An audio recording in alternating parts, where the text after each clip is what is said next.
Quand il y a dû y avoir une semaine de recentrage, un petit peu on va dire, parce que d'après ce que disait Pierre, enfin, c'était son constat à lui, il y a pas mal de choses qui n'avaient pas bien tourné contre Biarritz. Alors justement, qu'est-ce que vous vous êtes attaché à faire dès le lundi, dès la reprise? On a beaucoup parlé, beaucoup travaillé, pardon, sur tout le secteur en fait. Défense, attaque, conquête. Il y a pas mal de choses qu'il faut améliorer, mais on a resté positif quand même. On n'était pas loin. Il y a des choses, si on passe un petit peu, on sait qu'on peut avoir une performance. Donc, ouais, on a travaillé du tout en fait. Donc, c'est le plus important. Et le discours, quel a été-il? Le discours, pareil, il faut rester positif. Hein. On n'était pas loin. On cherche une performance. Hein. Pour le match ici contre Biarritz, c'est vrai, on n'était pas dans le match pendant 60 minutes et à la fin, on s'est réveillé et on a tenté de prendre le match à la fin. Quoi. Mais le discours pendant la semaine, c'est de rester positif. D'améliorer les choses qu'il faut améliorer, mais de ne pas rester sur le passé. On a parlé beaucoup, je sais, de l'année dernière. Il y a des choses qu'il faut changer, mais on a dit rester positif, c'est le plus important. Justement, Pierre disait que voilà, il y a eu un petit peu trop de précipitation par moment. Est-ce que là, vous avez justement recadré en disant bon, on met en place les choses et avant d'aller de vouloir accélérer à tout prix? Oui, c'est ça. Par exemple, un bon exemple de ça, c'est notre travail dans la zone de marque, par exemple. Peut-être des fois, on joue trop vite, et là, on va recentrer, il faut travailler plus le système, etc. etc. C'était le thème, le fil rouge sur tous nos entraînements. Donc, ouais. Est-ce que ça a été plus un recadrage mental ou un recadrage, je dirais, technique? Bonne question. Peut-être les deux. Technique, on n'était pas loin. On a loupé quelques plaquages, on a loupé quelques touches importantes. Après le mêlée, c'était un point fort. Le ballon porté, c'était un point fort aussi. Mais aussi le mental, c'était de presque gagner le match à la fin, c'est-à-dire que tu as un bon caractère, que mentalement, il n'y a pas de faiblesse. Quoi.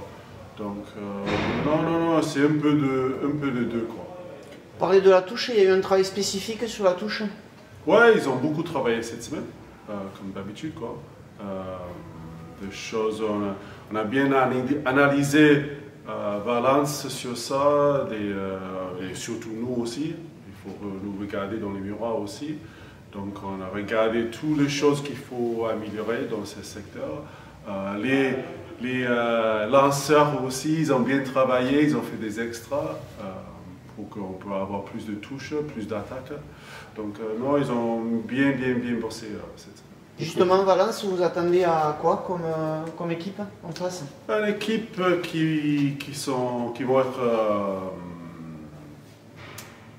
vont avoir faim pour une victoire, parce que deux défaites d'affilée, mais de pas loin non plus, 2 points, je pense, chaque défaite.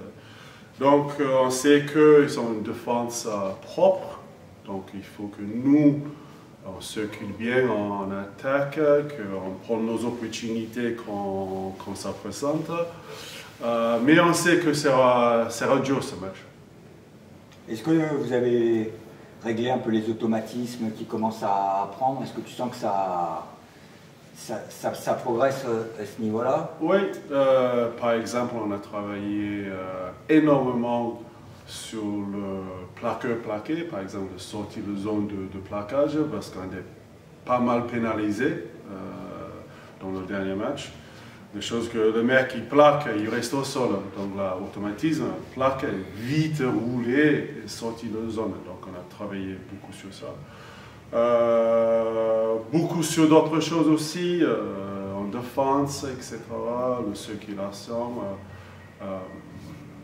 Et en attaque, de bouger un petit peu plus aussi. L'année dernière, pour le fort de nous, c'était les trois quarts. Les trois quarts qui dézonnent un peu plus. Et donc, on n'a pas trouvé ça cette année. Et donc, on a demandé qu'il y ait plus de mouvement derrière pour créer des opportunités. Ouais. Vous partez à Valence avec des interrogations encore ou bien confiant? Non, confiant, franchement.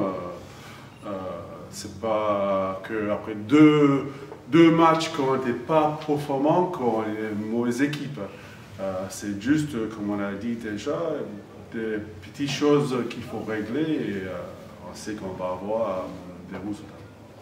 Valence Roman, par rapport à l'année dernière, elle a évolué cette équipe. Est-ce qu'elle a augmenté son niveau de jeu? Est-ce qu'elle est plus performante dans certains secteurs? Ils sont un peu pareils, surtout le jeu devant. Dans la zone de marque, ils sont propres aussi, ils sont très méthodiques. Non, on sait aussi, il y a Éloi, il y a Dorian aussi, on sait aussi le jeu. Non, donc je ne pense pas qu'on va avoir des surprises, mais on ne sait jamais avec du sport, avec du rugby. Donc. Alors, premier match avec Béziers. Comment tu le vis ça? Comment déjà s'est fait ton arrivée à Béziers? Je pense très simplement, comme dans un club classique, j'ai envie de dire, ça s'est très bien passé. J'avais quand même quelques connaissances dans le groupe, donc voilà, plutôt une bonne intégration. Et puis on s'est vite mis au boulot pour essayer de performer le plus vite possible et trouver ses marques le plus vite possible. Qu'est-ce que tu as trouvé ici comme club quand on arrive du top 14? Déjà, c'est un club plutôt simple, avec une grande histoire. On sent l'engouement, on sent une attente en fait, derrière ce club. Et la ville vit clairement pour le club et ça, on le ressent assez vite, j'ai trouvé. Voilà, ensuite, voilà, c'est un club qui a fait une énorme saison l'année passée, qui a envie de s'installer dans le CO Pro D2. Et, donc voilà, puis à côté de ça, il y a un groupe aussi qui est très simple, très sain et très familial. Donc, voilà. Quel état d'esprit tu te sens là aujourd'hui avant d'attaquer ton premier match avec Béziers? Je suis très déterminé, j'ai énormément d'envie, j'étais très frustré pendant 2 ans, j'ai passé 2 années très compliquées. Donc voilà, bon, alors ça fait très longtemps que je n'ai pas joué, presque 5 mois, donc il va falloir retrouver des repères dans un nouveau groupe, du temps de jeu, du rythme. Mais voilà, je déborde d'envie et voilà, comme j'ai pu le dire ultérieurement, j'ai envie d'apporter ma pierre à l'édifice aussi dans ce groupe et dans ce club. À l'entraînement, déjà, tu sens la différence entre le niveau top 14 et Pro D2? Ouais, bien sûr, il y a pas mal de choses qui changent, mais bon voilà, c'est comme partout, je pense, même si j'avais changé de club de top 14 à top 14 ou de Pro D2 à Pro D2, chaque club a sa façon de travailler aussi, donc voilà, il faut retrouver des marques, retrouver des repères, que ce soit avec les nouveaux collègues, que ce soit avec les entraîneurs, que ce soit avec l'entraînement aussi. Donc voilà, ça ne se fait pas du jour au lendemain. Pour performer, il faut être d'abord bien dans son environnement, bien dans son entourage, bien dans sa tête, et ensuite on peut éventuellement performer. Donc voilà, c'est ce que je travaille à faire pour essayer de performer le plus vite possible. En termes de jeu, fondamentalement, qu'est-ce que c'est qui change? C'est plus rapide, ça joue, il y a vraiment de grosses différences? Par rapport aux entraînements, par rapport à l'entraînement, puisque c'est le premier match. Ouais. Donc. Le Pro D2 et le top 14, surtout. On dit que c'est souvent, on dit que c'est peut-être plus rude. Alors ouais, la Pro D2, c'est plus... il y a un jeu en général plus lent et plus axé sur les phases de combat et sur la conquête. Alors que le top 14, je ne dis pas qu'il n'y a pas de combat ou pas de conquête, mais on y passe moins de temps, donc il y a plus de rythme et voilà, plus de vitesse aussi. Voilà, il faut se réhabituer, il faut habituer son corps aussi, parce que c'est pas le même jeu non plus. C'est vraiment une compétition complètement différente. Tu as suivi le match depuis les gradins, le dernier match contre Biarritz, comment tu l'as analysé? J'ai trouvé qu'on s'est heurté déjà face à une belle équipe de Biarritz. qui était en place défensivement. Il avait bossé toute la pré-saison. Donc, voilà, en défense très, très en place. Offensivement, ils ne nous ont pas proposé grand-chose et j'ai trouvé qu'on avait mis du temps à trouver la solution stratégiquement. Voilà, à la fin, plutôt en deuxième mi-temps, on commence à comprendre comment les jouer et où il fallait appuyer. Mais malheureusement, je pense que c'était un peu tard pour rattraper le retard qu'on avait pris en première période. Est-ce que justement cette semaine, vous avez travaillé sur tout ça? Bien sûr. Vous avez recadré quoi en fait? Qu'est-ce que c'est qui a été recadré? Quand il y a une défaite comme ça et de plus à domicile, je pense que voilà, cette défaite nous fait, je ne veux pas dire qu'elle fait du bien, mais voilà, ça nous remet un peu les compteurs à zéro. On oublie aussi l'année passée, du moins pour le groupe qui était. Et je pense que ça va nous permettre du moins de nous concentrer sur les fondamentaux, sur les bases du jeu, avant de pouvoir remontrer le jeu qu'ils ont pu faire l'année passée où ça jouait un peu de partout. Mais d'abord, voilà, se reconcentrer sur nous, repartir, comme je l'ai dit, sur les fondamentaux, devant, re-aimer les tâches obscures, re-aimer ce qu'on ne voit pas forcément dans le rugby, mais voilà, la conquête, le travail, le jeu d'avant, etc. Et après, quand on maîtrisera ça, je pense qu'on pourra continuer à progresser sur le reste.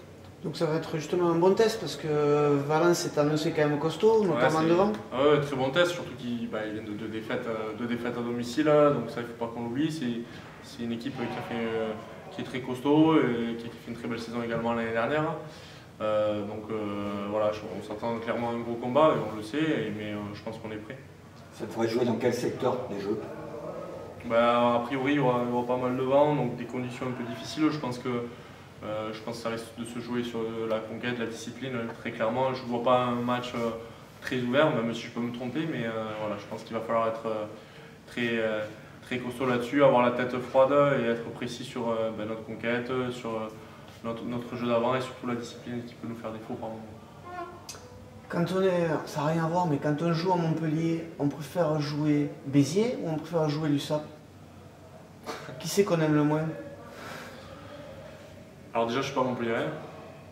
Donc, non mais bon, bien sûr pas. Mais moi j'ai connu la montée de Montpellier, donc c'était des derbies terribles. Qu'on préfère jouer, je pense que le match quand on voit ici l'attente qu'il y avait éventuellement sur le match entre Béziers et Montpellier, je pense que ça aurait été un chouette rendez-vous, que ce soit Béziers-Montpellier, pour un match de barrage en plus, donc ça aurait été un match particulier, même si c'est vrai que quand on a reçu l'USAP l'année dernière, on était à Aimé Giral à Montpellier aussi, donc on a vu que les supporters étaient complètement fans et vachement derrière leur équipe. Donc c'est deux matchs sympas à jouer, mais bon, je pense qu'il y a ce petit truc en plus en jouant Béziers, de plus par le même département et en plus de la proximité. Ok, merci.